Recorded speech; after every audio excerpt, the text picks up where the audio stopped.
Before we begin, I want to ask you guys to go down into the comment section and let me know which Dragon Ball crossover would you like to see the most? Which one would you support if a Dragon Ball fan manga creator decided to create one? Because we already have the extremely successful Dragon Ball S. So which other universe would be amazing for Dragon Ball to cross over into? Would it be Bleach? Would it be Black Clover? Would it even be Pokemon? Let me know in the comment section below, guys, so that way we can have a real discussion on which Dragon Ball crossover would make the best Dragon Ball fan manga.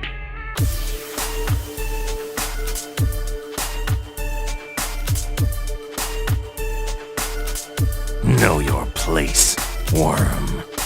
Prepare yourself. Damn Saiyan. I want to start out this video by giving two big shout outs to two Dragon Ball content creators that have supported the channel, and the first one goes to Expergamez for covering Dragon Ball Infinity and not only giving me a shout out for the video that I created on Dragon Ball Infinity, linking the video in the description below, giving me my first shout out ever on YouTube, but also supporting the creator of Dragon Ball Infinity and linking his Twitter account in the description as well. I gotta give you major props for that, and thank you so much for not only supporting me but supporting the Dragon Ball fan manga community. Thank you so much. The next shout out goes to Geekdom 101, who dropped a comment on my video, The Importance of the Dragon Ball fan manga community. It was a video that meant a lot to me. He dropped a comment saying fantastic work, maybe I'll check out some fan manga, and I talked to him on Twitter and he is considering covering some fan mangas on his channel, giving the Dragon Ball fan manga community support that way. So I want to go ahead and give him that big shout out. Thank you, man. One of the comments that I get the most on my videos is, when is the next part of Dragon Ball S gonna come out? And I got bad news for you guys for now. Dragon Ball S is essentially over. It's an unfinished Dragon Ball fan manga. There's nothing after it, nothing continuing to it. And we've tried to reach out to the author, the creator, but they are busy doing their own thing. They're making their own projects. They've moved on from Dragon Ball S as of right now. So unfortunately, there isn't anything else coming out of Dragon Ball S, but that doesn't mean that the Dragon Ball crossover fan manga is dead. There is still one more Dragon Ball crossover fan manga that is huge, that has a lot of potential, a few amount of chapters. Actually, I think it has more chapters than Dragon Ball S, but it isn't talked about as much. And unfortunately, there really are only these two, Dragon Ball S and this one, which is the One Punch Man crossover manga with Dragon Ball, which I've had the pleasure of reading the first two chapters already. And I believe a lot of you guys already seen this before, but there are far more chapters than this, and some of them even bring Cooler into the mix. So it's definitely something that you guys have to look forward to. I will definitely be covering it later down the line on this channel. I will be covering each chapter, going back to the ones that I already read just to give more insight to them, maybe in one whole video.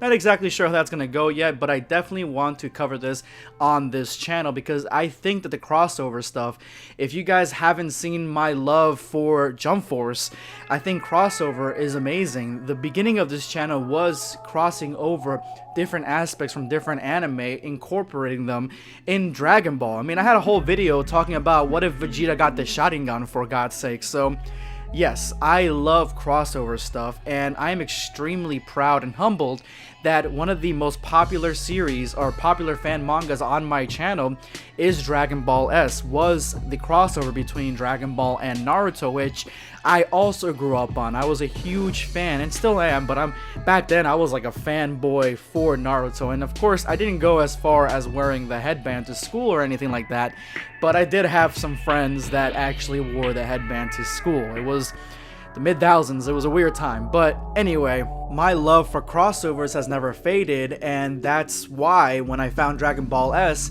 I fell in love with it so much. When it comes to Dragon Ball fan mangas, the thirst for this sort of stuff, the crossover stuff, it is there. And for anybody that wants to create their own Dragon Ball fan mangas, I would suggest, if you're looking into maybe starting new, the thirst for some crossover stuff is very much there. If you're looking to do like a crossover manga with Bleach and Dragon Ball, One Piece and Dragon Ball, My Hero Academia and Dragon Ball, it is there. And if you have the artistic skills to pull it off and the story to wrap around it, I would say go for it. This is a call to action because we need more of these. What makes Dragon Ball S so popular? And I gotta tell you, it's a few things. Number one, it's the mechanics of the story. They never downplay Goku's strength.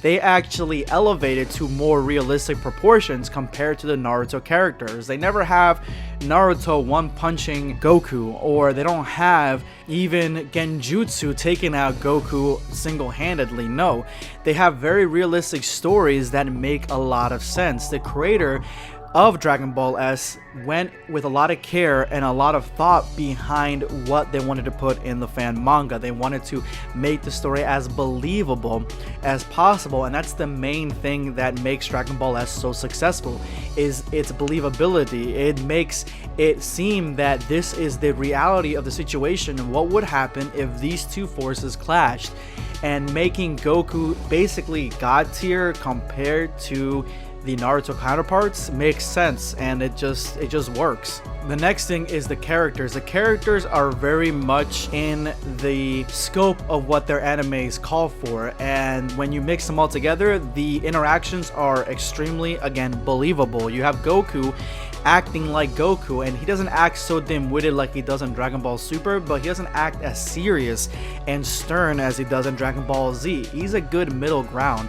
Then you have other characters like Itachi acting very believable. You have Tsunade acting believable as well, and bringing Goku in front of her and knowing that this man is on god tier but not taking his shit, and she's willing to fight him if need be. Then you have Kisame, which is the unsung hero of the fight, and he is not only believable, but he kind of pulls the first real engagement all the way through. I mean, Goku does fight other characters in this, but the one with Kisame definitely shines the brightest. And of course, the last thing I gotta say is that they have an extremely unique ending. And of course, Dragon Ball S didn't end in the traditional sense, but it definitely did end. And the last chapter has a brand new character added that is a Genjutsu, that is a female Goku, and this character can fight Goku on the same terms as he's used to, but of course he's in a Genjutsu, and they played it very smart. They trapped Goku in a Genjutsu that's believable, but they didn't overdo it with taking him out.